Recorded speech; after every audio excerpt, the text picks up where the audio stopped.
हमारे राज्य में तो कई सरकारें ऐसा पहले कर चुकी हैं कि पक्के जो कर्मचारी, रेगुलर जो कर्मचारी हैं अन्य डिपार्टमेंट्स के, उनको टर्मिनेट किया, लेकिन एक कलम से उनको बहाल भी करना पड़ा।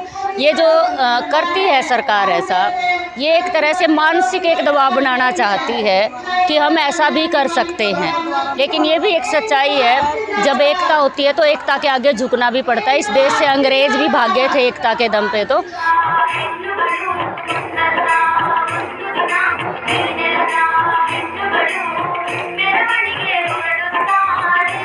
मेरा नाम शकुंतला है, मैं anganwadi worker helper union Haryana की महासचिव।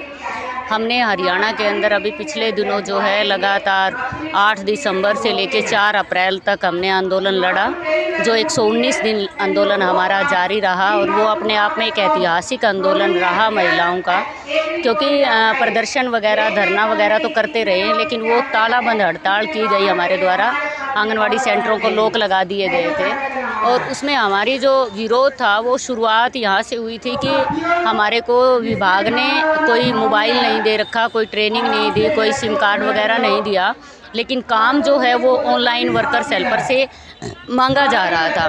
तो हमने जो है वर्कर हेल्परों के अंदर एक गुस्सा था इस चीज़ को लेके, जब संसाधन नहीं दिए तो हम काम कैसे करें ऑनलाइन, उससे शुरुआत की गई। लेकिन इसके लिए हमारे यहाँ आंदोलन वो शुरुआत जब हुई तो साथ में ये मुद्दा भी जुड़ गया कि 2018 के अंदर हरियाणा के मुख्यमंत्री ने घोषणा की थी विधानसभा के अंदर कि हरियाणा पहला ऐसा राज्य होगा जहां आंगनवाड़ी वर्कर्स हेल्पर्स को जो है कुशल और अकुशल मजदूर का दर्जा दिया जाएगा। तो हमने जो है 2-2.5 साल उसका वेट किया, नोटिस वगैरह भेजे, मांग पत्र दिए कि सरकार अपनी घोषणा को लागू करे।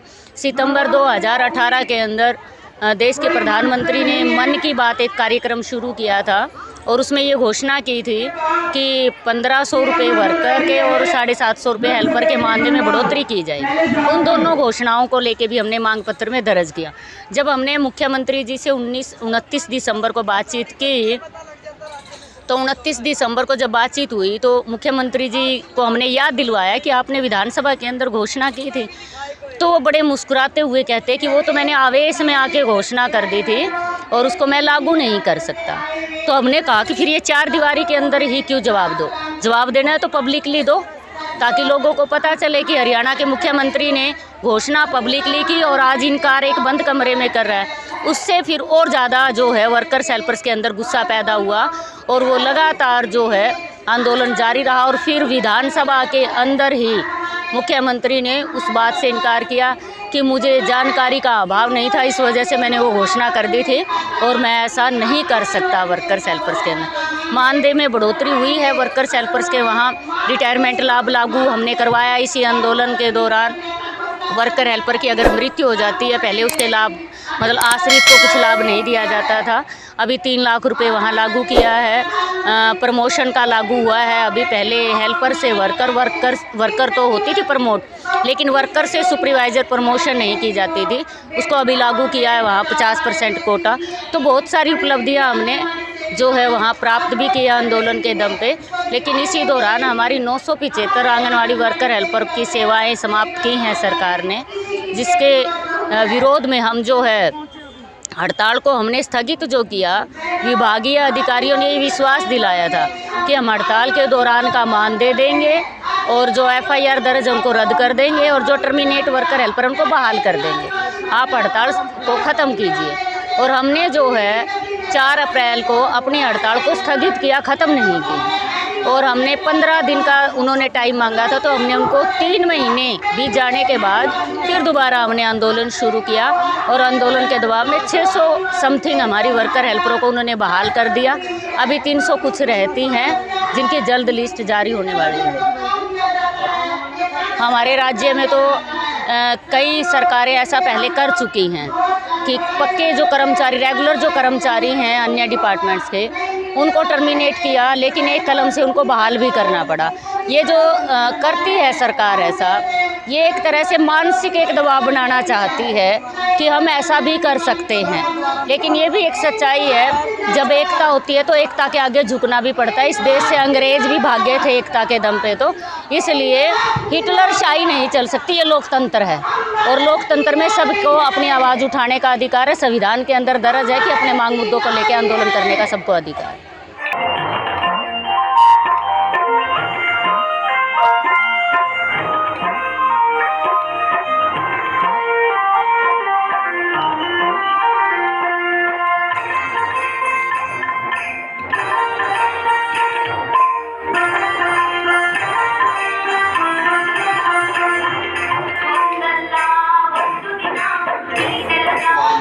ये जो नई शिक्षा नीति सरकार लेके आई है, हम मतलब वो इसकी क्वालिटी एक तरह से गिनवा रही है। लेकिन आप सबको पता है, कोई भी नीति में बदलाव करना है या कोई नई नीति लेके आते हैं, वो राज्यसभा विधानसभा के अंदर उसके ऊपर चर्चा करनी होती है, उसके ऊपर बहस होती है। लेकिन ये सरकार जो नई शिक्षा नीति लेके आई है, इन्होंने खुद उसको जो है एक तरह से पास कर दिया। उस पर कोई कमेंट नहीं, कोई बहसबाजी नहीं। दूसरा, इसमें हमारा ऐतराज़ इसलिए है, इस नई शिक्षा नीति के अंदर ये अभी एक चिराग योजना के नाम से भी सरकार लेके आई है। सरकारी स्कूल के अंदर जो बच्चा पढ़ता है, मैं आपको बता दूं, वो कोई टाटा, बिरला, अंबानी, अडानी का बच्चा नहीं जाता। वो हम जैसे परिवारों के सदस्य बच्चे ही पढ़ने के लिए जाते हैं, मिडिल क्लास, बिल्कुल लो पेड फैमिली से। अब अगर उनके पास फीस देने के लिए हो तो क्या वो सरकारी स्कूल में ही जाएंगे?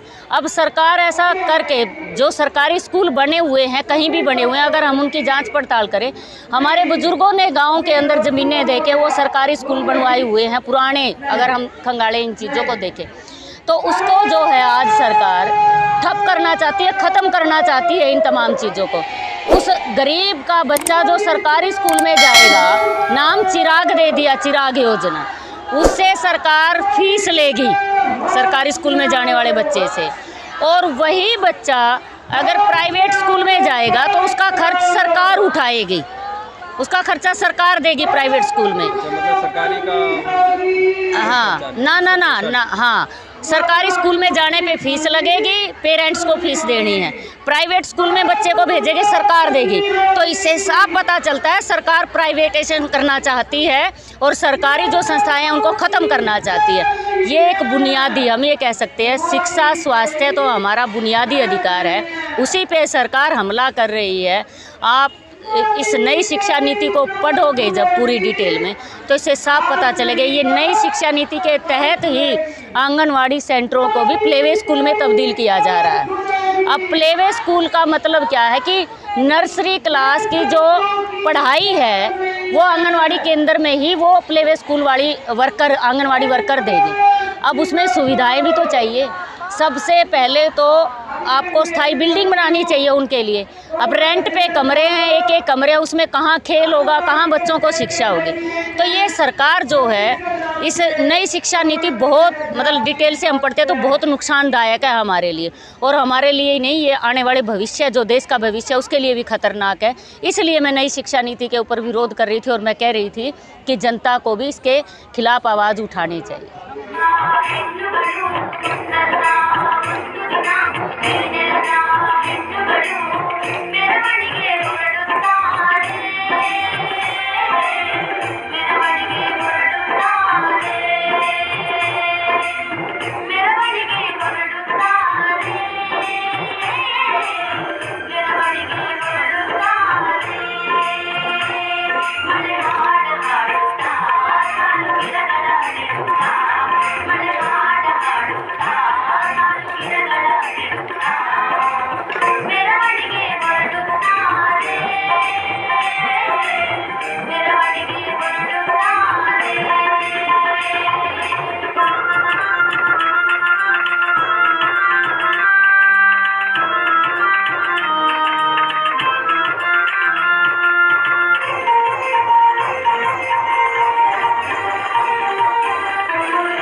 ಕೂಲಿಯ ಕೊಡರನ್ನು ಕೂಲಿಯ ಕೊಡರನ್ನು ಕೆಂಪು ಬಾವುಟ ಕೆಂಪು ಬಾವುಟ ಕೆಂಪು ಬಾವುಟ ಹೋಯ್